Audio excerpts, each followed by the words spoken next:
Dr. Abiy mana kana keessa gaafa ba'uun isa barbaachisu bahuu qaba. Humnaan taa'uu qaba jennee naman. Abbaan barbaade garuu har'a Oromoo waan ta'eef dhufee waan as galeef humnaan abiddatti qabsiiseen baasa yoo jedhe hinduuna malee hin gadhiifnu. Hinduuna malee. Akkanarra bobbaan hin gartuu ani isinii gannaan jedhee qumaarri inni taphatu kana. Qumaara kana hayyoonni keenya harkaa nyaate. Mootummaan kun laamshee jira siin jennee jira. Dippiloomaasiidhaan, siyaasaadhaan, diinagdeedhaan, sigale humna miliitariidhaan fudhatama hawaasa bira keessa qabuun waa hundaan mootummaan kun laamshee du'ee kafanamee dhiqamee kafanamee janaazaan irra salaatamtee awwaalli qotamee awwaala meeytaa akkamitti awwaalarra wallolu jirraa arraarra isiniin hin jenne. Xumura awwaala kanaa dhiyaatee jechuudha. Xumura awwaala kanaa dhiyaatee jechuudha. Yeroo gartee furmaanni dhiyaate ni beeytanii yeroo furmaanni dhiyaate gartee qabbanaa jira yeroo bariisaan dhiyaate qabbanaa jira gartee rakkina gurguddaa jira. Furmaata dhiyaate kana keessa waan qabu guutuu ololaan gayyaasu jira. Ololli kun maaliif akka jabaate ni muddame. Abiyyi yeroo hunda uggii muddame dursa jimma dhaqeeti boodarra warra kibbaa dhaqa. Warra kibbaa jechuun namni hundinuma ergata namuma aangoo qabatee ergata. Bakka inni dheengadda dhaqe tana namuma aangoo qabatee ergata. Dursa eessa dhaqeetee addunyaa gagarsiisuu fedhe deeggarsaan qabaa namni mallee na jaalataa akka hayyoonni isiniin juu kanaa miti hayi kunoo laalaa jeeti ummata uleedhaan gartee jimmarraa baadiyyarraa ol guuranii miskiina gartee fidaniichi gannaqanii itti taphatuu turanii gaafa galinsallee noolii dhoorkataniiti namni khamiilaan galee waraabessi haratti halkan ariyaa bulee hedduu sigale manni haala qabu. Taraa dura akkas godheeti lammaffaa isa dhufe warra kibbaa kana bira dhufe warra kibbaa wayyaaniinis ergachuma turte Minilikiis ergachuma ture gartee nama gartee biyya tana bulchuu ni dandeenya biyya tana nuti hooggannuu ni dandeenya aangoon nu malte ummata juubeti kadhufe wajji buluu ni dandeenya warra juu sanii fi dheengaddachi dhaqee jechuun muddamsuu isaa argisiisa. Muddamsuu tana maaltu fide tokkummaa keenyaaf fide tokkummaa kana maaliin diigu jira. Gandee tana doofaa ganda keessa doofaa gartee dubbii fageessee firraan laalle doofaa mirqaanuma irraa itti muddi goota kiyyaa ijoollee humaan beeyne horii gurguratee biyyaa beekan sigale itti muddii kanaati warra deemu warra gartee miiraan deemu kana sigale kana hayyoota gartee osoo miiraan hin taane miilaan hin taane itti yaadee deemu kana dura dhaabsisa. Dura dhaabsisuuf murteeffatee saniifu jidduu tana waboon kiyyaas shaashaa godhu jira.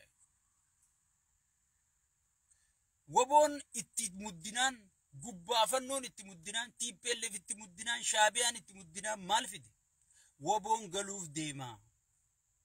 Waboon kunoo gujirraa galee jira jeeti olola kana gadhiise uummanni irraa fudhachuu. Waboo saniin xiqqoo isinii hima. Waboon sun akka lakkoofsa Itoophiyaa 2011 jaaramtee jechuudha. Eenyu hooggana Abbabaa Garasuutii fi Hayyuu Gonfaatu hooggana. Yeroo barbaadan nama buchisiisan yeroo barbaadan magaalaa keessatti oofanii nama khaadiree sabboonummaan isa dhagahamtu saba kiyya kana miidhujuu shanee sijjeesi janii ajjeesisiisan yeroo barbaadan makiinaa makalaakiyaatiin fe'aniiti muka geessanii sigale waboo galejanii diraamaan dalaganii ammaas gaddachaasanii jechuudha. Mee wayin isinii mee waboon sanyiidhaa sanyiin ajajaa olaanaa jettanii mee ajajaan olaanaan sun galee maaltu jijjiirame yaa ummata kiyya. Waan kana diraamaa kana qaallichii fi dalaguu asirra laala. Waboon dhugaa waboon haqaa waboon sabaabaate injifannoon galti malee harka kennatteen galtu jechuudha. Warri galee kun qabsaa'ota osoo hin taane farra qabsoo galee jechuudha. Jeneraalaa luufaa warra hoogganamuutu amma diraamaa isaan barbaachise. Ummanni Oromooti gamaa gamanaa nagaya buusu qabdan jee waan itti muddee qabeef. Addunyaanis waan gartee dipiloomaasii hayyoonni keenya godhu kana nagaya buusu qabdan jee waan hayyoonni addunyaan guutuun qabdeef addunyaa irratti footoo tan agarsiisuuf footoo tanaan naggaduuf gujii keessatti gartee diraamaa akkasii warra duraan wiigiitti naqanii makiinaa mootummaatiin bobbaasanii galchan makiinuma mootummaatiin fidanii abbootii gadaa tan rabbitti fedhe tana dura dadhaabanii jechuudha. Amma abbootii gadaa Oromoon abbaa gadaan qabdu si galee abbaa durgoo malee abbaa gadaan qabdu galee ganaa sirna tolfanneeti abbaa gadaa ka dhugaa si galee sirna dhugaa ka gadaa sirna gadaa ka dhugaa ganaa hordofnaa jechuudha inshaallah ta'ala galee sun yeroon isaa fagoo miti akkaan du'atii beekuttiin beekaa akkattiin arku jira guyyaan sun dhufu jira laa shakka fi shakkiin hin jirtu jechuudha. So kana hunda diraamaa kana dalagu jiranii diraamaan kun hundirraa fudhatamuu dhabnaani tagandummaatiin gad dhufan. Waboon galtees hin jirtu if eeggadha. Waboon kan baateef qabsoofi namni siyaasaa wal dhabe furmaata siyaasaatiin gala malee koottaa galaan hin galu. Araara waan jedhamu kana araara siyaasa irratti hodhoo kenni jettee teessee teebil irratti yoo nama dhugaa qabu taate yoo nama kaayyoo saba milkeessuu qabu taate mootummaa akkasii taate dhuftee teessee warri pelolaan tun uummataan dammeeffate deebii uummataa kennite. Memba piippiin tun osoo alaabaa Oromoo fuutee caffee lallabde alaabaa Oromoo wareegamteef tana fuutee caffee Oromiyaatiin lallabde. Maaltu isii dhor ummatummaan qabdu jechuudha. Abdiin isii ummataa miti. Abdiin isii paartuma siitii fi waraana siitii jechuudha. Osoo paartii ummataa taate, osoo warra ummataaf dhimmamu taate, osoo warra ummataaf yaadda'uun hoogganamte, waan ummanni riphee lolaaf keessa qabuuf tana ifii deebisaatti kennite. Afaan Oromoo afaan federaalaa gooti. Deebii Finfinnee kenniti. Oromoon kan qabsaa'eef qabeenya sarratti abbaa ta'uu ifiin bulchuuf nama ifii filatteen nama abiyyi filateen osoo hin taane nama Oromoon filatteen akka bultu gooti. Oromoon hangam takka Shimallis nurraa kaasaa jee jibbee dhiisee uummanni nurraa kaasa. Oromoon bar si galee obsee dhooysee dadhabeeti itti dhoosee bar. Aset jee itti dhoosee bar ni gaajee. So kana hunda de osoo paartii ummataa yaaddu taate yooniif ummataatu na filatee uja. Maaliif ummata dhageessee gaafii daangaa Oromiyaa maan kabachiif? Waboon maaliif fannootti dhiifte maarreetti dhiifte jedha. Waboon bar qabsaa'ota malee hoogganoota biyya saniitii miti bar. Taaskii bar waboo namni kafalu jiru bar.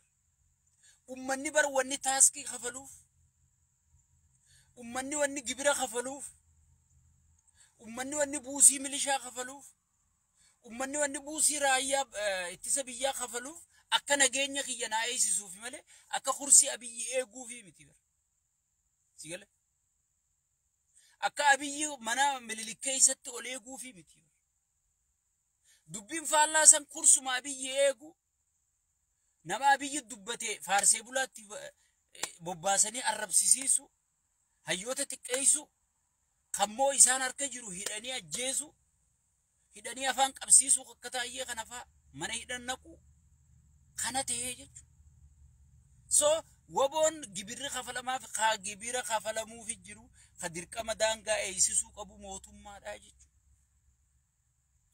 Mootummaan kun maaliif dirqama kana fudhattuu dhiise? Wallaaleeti hin wallaallee jechuudha. Mootummaa uummanni hin filin. Mootummaa uummataan hin filamin. Wanni inni sodaatu hin jirtu jechuudha. Maaliif? Hin filamne humnaan dhufe hanga bulu humnaan bulaa jechuudha. Silaa osoo mootummaa uummataan filame taate, mootummaa uummataaf dhimmamu taate, mootummaa uummatas keessaa ba'e kanaaf kabajaa qabu taate, hoggi aadaaf safuun ummata kanaa cabtu. Hoggi ilmoon ummata kanaa gudeedamtu. Hogii daa'imni mana barnootaatii bahee butamee miliyoona hangana yoo naa kennu baattam niin ajjeese jee shiftaan dhaabbatee ummata ajjeesu. Ay ummata kanaan na filate. Ummata kanaafiin filamee as jira. Ummanni nan dhiisu. Dirqama ummataa qaba. Amma mee ilaalaa bakka bu'oota ummataa kayfiinjuu kana dirqama hoogganoota raawwachiisa malee. Dirqama aangawaa raawwachiisa malee. Dirqama ummanni itti kenne kana raawwachiisuu jechuudha. Sigale. Maaliif? Kaisa file kaisa muude ummata osoon hin taane hoogganaa kanaa jechuudha. Kaangorraa isa kaasuus hoogganaa kanaa jechuudha. Amma Shimallis tajaajiltuu Oromiyaa pirezidaantii naannoo Oromiyaa osoon hin taane tajaajiltuu sheexaantichaa kan sheexaantichi Oromiyaa irra kaayyate jechuudha. Yeroo barbaade tajaajiltuu tana ni jijjiirrata. Yeroo fedhe immoo yoo tajaajilli sirriitti isaa ta'e akkamma ummata ficcisiisu kanatti irra khiyaaye itti fufaa jechuudha. So woboon waan dila rakkina dilaan anaasee kana hunda qabateeti daggala seenee jechuudha. Kana deebiitti kenniteeti teessee waliin haasoytee waraana gartee waraana biyyattii gootee poolisii ummataa ka biyyattii gootee ka paartii osoon hin taane mana murtii biyyattii gootee ka paartiin ajajamu osoon hin taane ka yoo paartiin hidhaa jette hidhu ka yoo paartiin hiikaa jette hiiku bara manni murtii nama siyyumta shoomaa dhiyeessuu dadhabee bara. Abiyyi wanta hoogganoota kadhataniiti yaaboo namni nu dammaqe ambitillee nu ajaa'ibti rabbii ija achuma fidaa jedhanii ichi fidanii gorsanii deemanii ittiin deebiin hay manni murtii yoomii as caayaa gaartee gaaddisa mangudduma nama gorsitu ta'e nama heera cabsee keeyyata ittiin gaafatanii jira. Jeetu waan ajaa'ibee usee jechuudha. Manni murtii sadarkaa sanii gabbu'eeti meeshaa gartee qaallicha akka fedhe ittiin nama godhu ta'ee dabarsi taayyee danda'a baduuf deemtaa jedhanii isaa mana isaa taa'u. Mirga wabii irraa kaasanii fuudhanii hidhaa kaa'anii jechuudha. Silaa kan poolisni qabee gartee ragaa isaa sheexaanticha fa'aa dhiheessuuf qabu. Qaallitti wadala Adaanechi fiin jettu arba sanfaa manni murtii qabee dhiheessuufii qabu. Sigale. Isaan seeraa ol waan ta'aniif dhiheessuu hin dandeenyu adabaddu ammaa booda isaan ragaan godhatanii. Beekadhaa jeen mana murtiitiin ammaa booda na yaamtanii takka takkaaniin dhufee isinirraa dhukkee kaasaa beekadhaa jeen sheexaanti. Achi abootaa eegaa rabbi sodaadhu. Ati rabbi sodaa si keessan keenye nuti jiraachuu barbaanna. Gartee ammaa booda sheexaanticha nutti yaamin. Jedhanii manni murtii jala murtii akkanumatti bakka ragaan isaan dhiyaanneefitti sirra kenninaa jedhanii sadarkaa san sigale manni murtii silaa haa ummataati.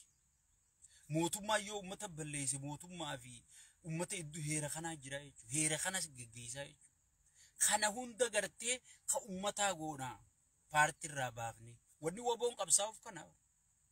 Kana hunda deebifteeti seeraan teebilirra teessee gatteessee namaa wajji haasoytee heera bakka itti ida'amuu qabutti itti idaatee bakka irraa hir'isuu qabutti irraa hir'iftee sigale akkaataa gartee fuul duratti biitti tun itti guddartu irratti biitti tun ta'a biyyii qofaa miti. Tahayyoota isa mormuu kanaati. Addunyaa tanarra yaada tokkoon biyya jaaramtu garre yaada paartii tokkootiin biyya jaaramtu garre jechuudha.